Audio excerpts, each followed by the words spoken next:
Assalamualaikum warahmatullahi wabarakatuh. Selamat pagi, salam sejahtera untuk kita semua.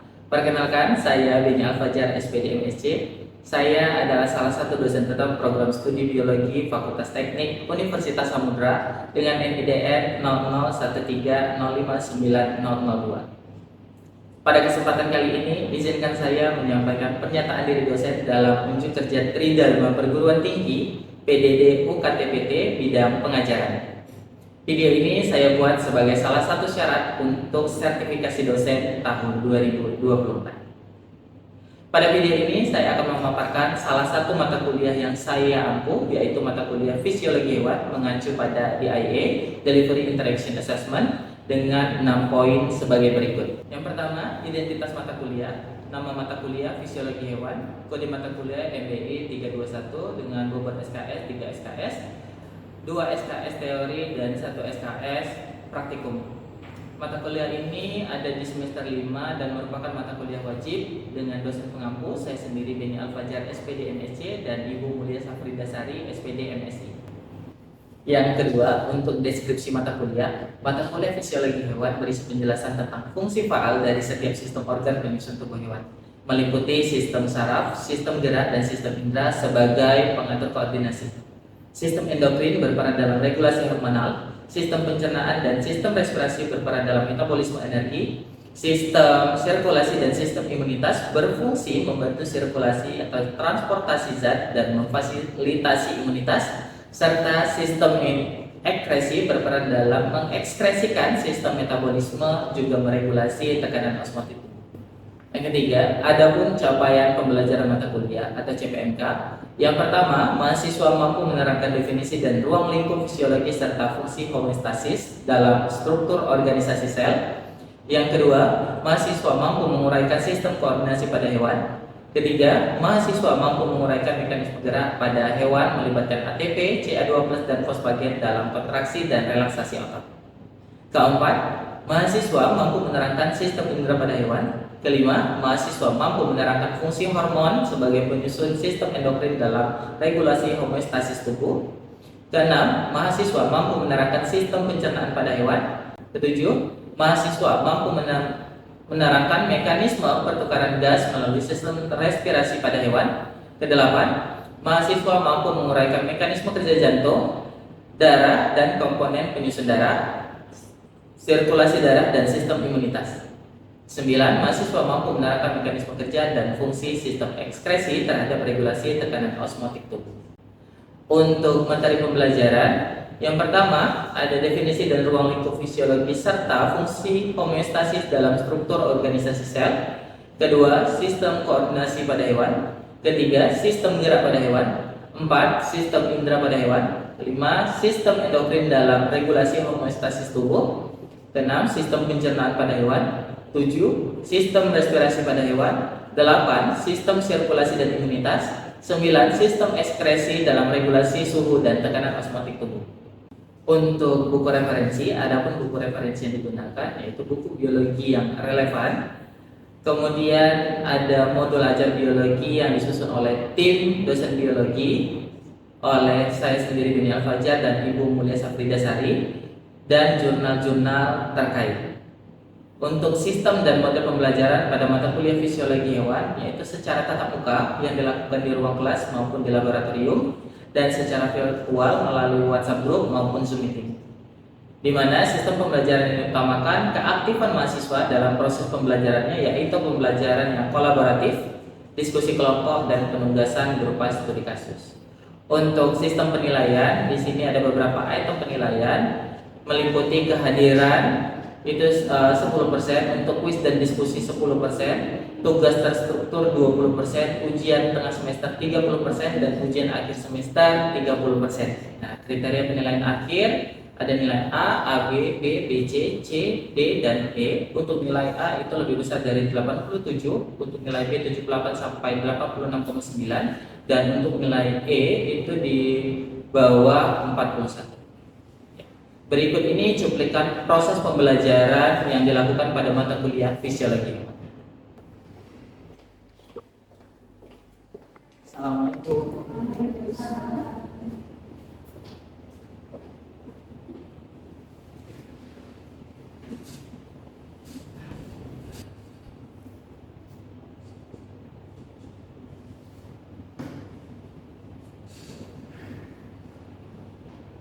Assalamualaikum warahmatullahi wabarakatuh. Waalaikumsalam warahmatullahi wabarakatuh. Selamat pagi semuanya. Waalaikumsalam. Sejahtera untuk kita semua. Nah, apa kabarnya hari ini adik-adik? Baik. Baik. Ya, udah sarapan semuanya? Jangan. Sudah gitu ya. Saya harap semuanya sudah sarapan. Karena kalau perutnya terisi, pasti nanti pembelajaran akan bisa diikuti dengan baik, gitu ya. Oke adik-adik, ada baiknya sebelum kita mengikuti proses pembelajaran, kita berdoa terlebih dahulu ya. Berdoa dimulai.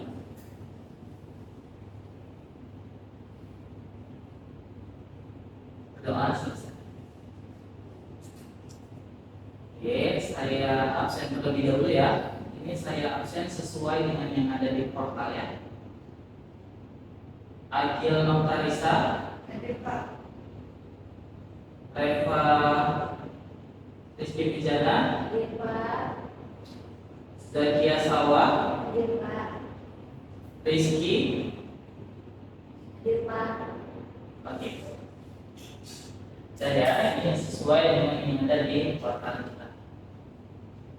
Nah, di minggu lalu kita sudah bahas terkait dengan sistem sirkulasi darah pada hewan, ya kan? Kemarin juga kita sudah bahas sistem sirkulasi ada dua, ada yang terbuka dan ada yang tertutup. Nah, apa sih beda antara yang terbuka dan yang tertutup? Ada yang masih ingat? Ada Pak. Ya, silakan. Kalau sistem sirkulasi darah terbuka ini Pak, dia terjadi karena tidak adanya pembuluh darah Pak, sehingga darah itu mengalir dengan bebas ke lubang-lubang tubuhnya. Oke, nah itu yang terbuka dan biasanya yang terbuka itu ada pada hewan invertebrata. Darahnya jadi menyebar ke seluruh tubuh bebas, gitu ya, tidak melalui pembuluh darah. Kalau yang tertutup dia melalui pembuluh darah, artinya ada salurannya, ya. Oke, kita lanjut ke materi selanjutnya, ya. Ketika kalian mendengar kata darah, apa sih yang ada di pikiran kalian? Merah, cair, terus mengikat oksigen, membawa nutrisi, kemudian ada trombositnya. Materi kita pada hari ini yaitu terkait dengan darah dan komponen penyusun darah. Oke, nah coba diperhatikan. Di sini ada hubungan sistem sirkulasi dengan sistem-sistem yang lainnya. Jadi darah ini sendiri, sistem sirkulasi ini sendiri, nih, dia berhubungan dengan sistem-sistem yang ada di tubuh kita. Ya, baik sistem apa? Sistem pencernaan, sistem saraf, sistem respirasi, sistem ekskresi, endokrin, reproduksi, dan yang imunitas, semuanya ini saling berkaitan, saling berhubungan. Ya, sebagai contoh, misalnya sistem pencernaan. Apa hubungan sistem pencernaan dengan sistem sirkulasi? Hasil yang sudah kita makan akan diolah oleh usus, kemudian diedarkan ke seluruh tubuh oleh siapa? Oleh darah, gitu ya. Nah, oke adik-adik. Nah, untuk darah tadi sudah kalian bilang bahwa darah tadi sifatnya gimana? Cair, ya kan? Cair tapi kental, ya, cairan kental dengan viscositas yang tinggi. Kemudian darah ini punya temperatur itu sekitar 38 derajat Celcius. Kalau 38 derajat Celcius berarti darah tadi gimana? Panas, ya kan? Makanya tubuh kita terasa panas, terasa hangat, gitu ya. Oke. Si darah sendiri dia juga punya pH. pH-nya itu sekitar 7,35 sampai 7,45. Kalau begitu dia bersifat apa? Asam atau basa? Basa. Ya, kalau netralnya 7. Kalau netral 7, kalau di bawah 7 berarti dia bersifat asam. Ya, apa yang terjadi ketika pH ini terlalu tinggi atau terlalu rendah? Akan menyebabkan berlebihan. Ya, dia akan mengganggu metabolisme tubuh. Metabolisme tubuh tadi itu tidak akan seimbang gitu ya. Oke, selanjutnya dia punya salinitas dengan kadar NaCl-nya itu sekitar 0,9%. Ya, itu dalam fisiologi. Jadi kalau kita yang sakit dan biasanya diinfus, infus kita itu biasanya terdiri dari garam fisiologis ya. Oke. Nah, selanjutnya si darah tadi itu ada padatannya nih tadi. Ada padatannya, ada korpuskula. Ada sel darah yang bawa oksigen. Siapa yang bawa oksigen? Eritrosit atau sel darah merah. Nah, kemudian ada yang gunanya sebagai pembasmi kuman, pembasmi bakteri. Siapa tugasnya? Leukosit atau sel darah putih. Ya, kemudian ada keping darah. Nah, selanjutnya selain padatan dia juga berisi cairan. Ada plasmanya dan ada serumnya. Apa sih beda plasma dan serum? Ada yang tahu plasma itu apa? Plasma, Ya, silakan. plasma adalah bagian cair darah yang berwarna kekuningan, yang masih memiliki zat pembekuan darah. Oke, nah kalau si plasma ini dia masih mengandung zat pembekuan darah. Kalau serum, Komponen darah ya. yang mengandung semua komponen plasma kecuali faktor pembekuan darah. Nah, jadi bedanya kalau tadi yang satu masih punya faktor pembekuan darah, kalau serum sudah tidak ada lagi, gitu ya. Nah, selanjutnya darah tadi itu cair karena apa? Nah, dia mengandung air. Nah, selain air dia juga ada zat-zat terlarutnya. Ada protein, ada gas, hormon, ya kan? Ada apa lagi? Ada nutrisi, ada enzim dan vitamin. Jadi semuanya itu ada di darah. Nah, protein-proteinnya nih yang paling yang berguna untuk proses penyembuhan luka nih si fibrinogen. Kalau yang berguna untuk antibody ini yang si leukosit, ya kan? Ada sel darah putihnya.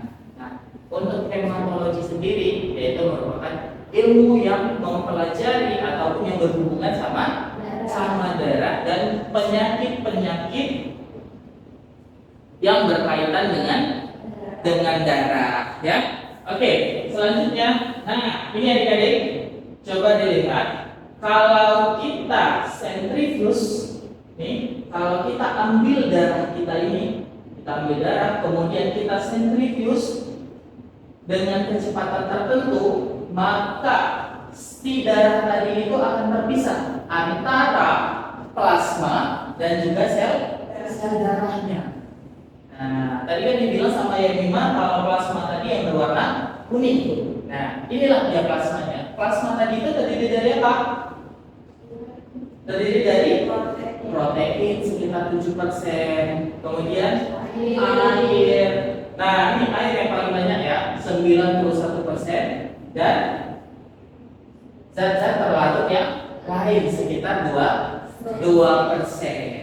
Nah, proteinnya sendiri ini terdiri dari si globulin, ada albumin, dan juga fibrinogen ya.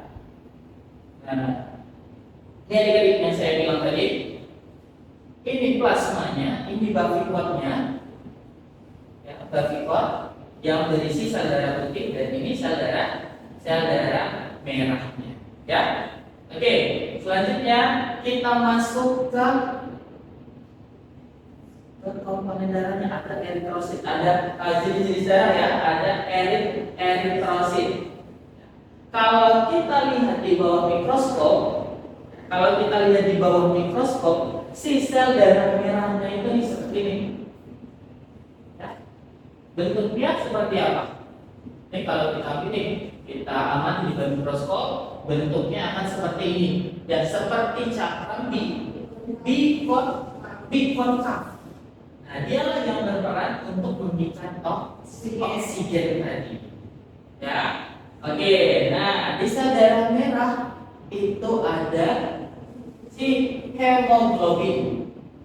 Ya, hemoglobin ini jadi terdiri dari dua rantai alfa dan beta masing-masing dengan satu gugus hem, di mana satu molekul hemoglobin sama dengan 4 oksigen. Kita tahu bahwa darah di dalam tubuh kita ini banyak kan?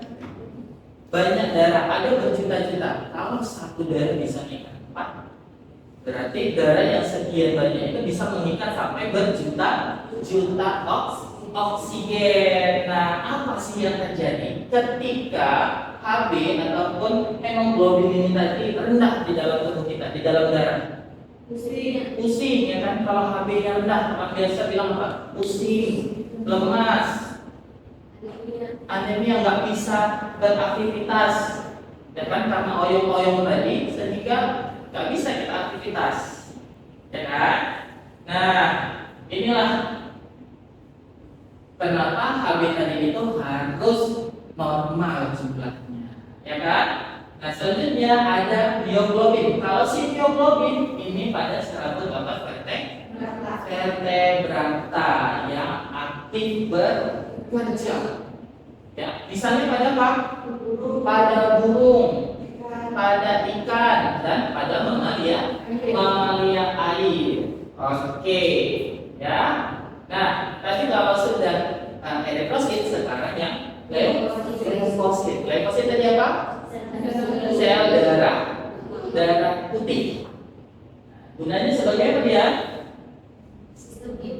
Sebagai sistem imun.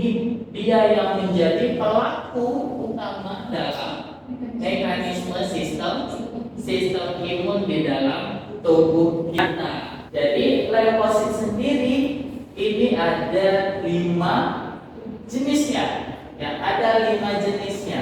Ada apa aja tuh?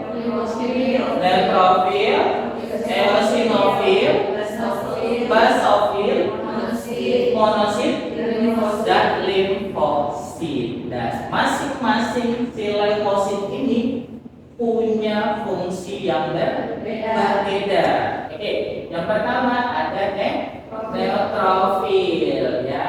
Si neutrofil ini dia punya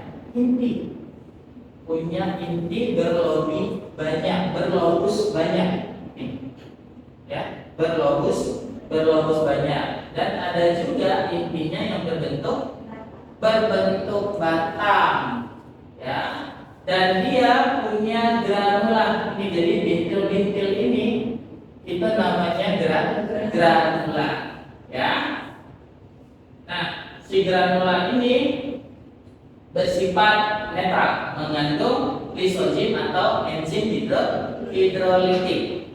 Dan biasanya kalau si neutrofil ini dia yang pertama sekali muncul ketika ada inflamasi. Jadi ketika ada peradangan, ya kan, dia yang pertama sekali muncul, ya.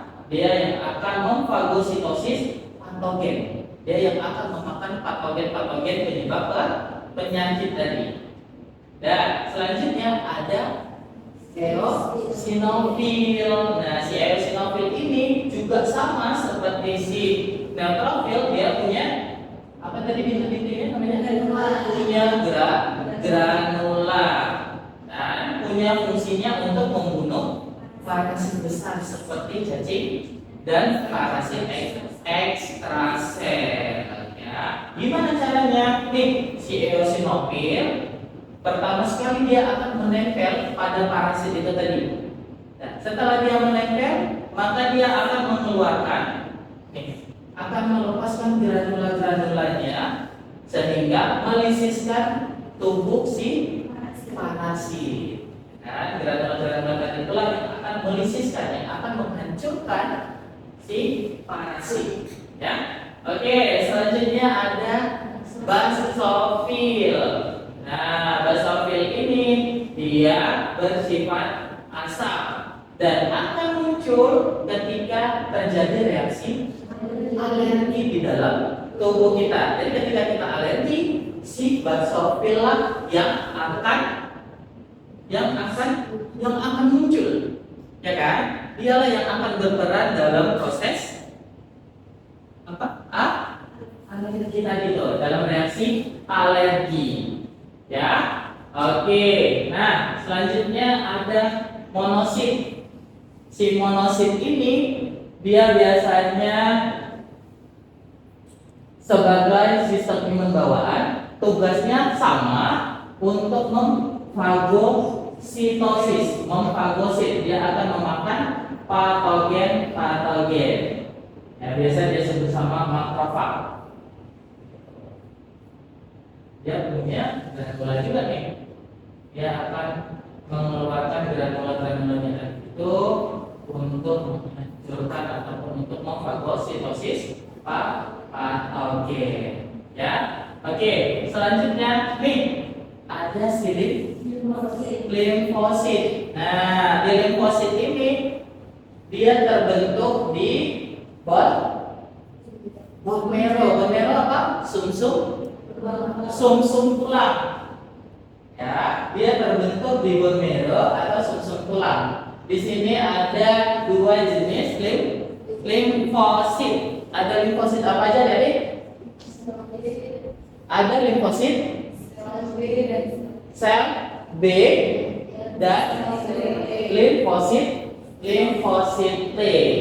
Ya, nih ada limfosit B dan ada limfosit T. Ya, kemudian di sini dia punya sel plasma CD8+ dan ada sel memori, ada NK. NK itu natural killing atau natural killer, dan ada CD4+. Kalau orang yang kena HIV itu biasanya diperiksa ini si CD4+-nya jumlahnya banyak atau tidak, dilihat dari CD4-nya. Nah, si limfosit ini dia punya sel memori, di mana fungsi sel memori tadi untuk mengingat antigen. Dia bisa mengingat antigen tadi, misalnya si virus. Dia bisa mengingat si virus yang sudah pernah menyerang tubuh kita. Nah, kalau dia sudah kenal, berarti ketika dia masuk lagi dengan virus yang sama, sudah tidak dianggap lagi sebagai benda asing gitu ya, bukan benda, tetap dianggap benda asing, tapi dia langsung kenal. Kalau udah langsung kenal, ya udah tinggal langsung dibunuh. Siapanya? Si antigennya, si virus tadi itu. Ya, sama kayak kita pilek-pilek, ya kan? Itu udah kenal semuanya, virusnya kita udah kenal. Jadi ketika masuk lagi virus yang sama, langsung dibasmi. Itu ya adik-adik. Kalau yang untuk NK ini berhubungan sama sel. Ya. Oke, selanjutnya. Nah, bagaimana sih proses hemostasis ketika terjadi luka? Ini misal si Rizky naik sepeda, kemudian jatuh. Apa yang terjadi? Luka. Kalau luka berarti apanya yang rusak? Endoteliumnya rusak. Endotelium rusak, maka trombositnya menjadi pecah. Efeknya apa? Trombosit pecah, maka enzim trombokinase, tromboplastin itu akan diaktifkan. Ya, ketika dia aktif, maka protombin akan berubah menjadi trombin dengan bantuan vitamin K dan CA12. Ya, dengan bantuan si CA12 ini. Dan selanjutnya si trombin ini akan mengubah fibrinogen menjadi fibrin atau benang-benang fibrin. Nah, si benang-benang fibrin inilah yang akan menutup luka si Rizky yang jatuh tadi, ya kan? Ini kan seperti benang-benang. Kalau dia udah keluar, maka dia akan menutupi luka tadi. Kalau lukanya sudah tertutup, maka darahnya tadi akan gimana? Akan beku, ya kan? Akan tertutup, ya kan? Jadi darahnya tidak terus mengalir, ya. Oke, Pak, di sini ada yang mau ditanyakan? Ada Pak. Nah, ya silakan Rizky.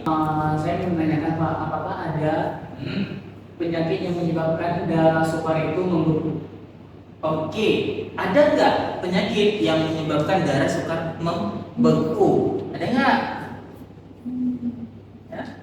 Ada nggak? Ada yang tahu? Jawabannya ada. Nama penyakitnya itu hemofilia. Di sini ketika terjadi luka, darahnya sukar membeku. Ya, kalau sukar membeku berarti dia keluar terus, gitu ya kan? Nah, hemofilia ini merupakan salah satu penyakit keturunan. Ya, ini keturunan dan biasanya banyak menyerang atau diturunkan ke yang laki-laki. Apakah masih tetap bisa hidup? Masih bisa. Ya, kalau faktor-faktornya tadi itu dikurangi ataupun penyebab yang menyebabkan terjadinya luka itu dihindari. Ya. Oke, kita rangkum untuk pertemuan kita hari ini ya adik-adik. Yang pertama sekali tadi kita sudah membahas terkait dengan komponen darah. Jenis darah ada berapa tadi? Ada 2. Apa? Darah merah atau eritrosit dan leukosit atau sel darah putih. Sisa darah merah gunanya untuk mengikat oksigen. Kalau sisa darah putih berguna untuk sebagai imunitas yang menjaga imun. Nah, terus darah tadi sifatnya gimana? Cair, ya kan? Terus apalagi kental, ya kan? Punya pH berapa? pH yang basah, ya, sekitar 7,35 sampai 7,45, ya. Oke, dan selanjutnya ada sisa darah putih, gunanya untuk imunitas.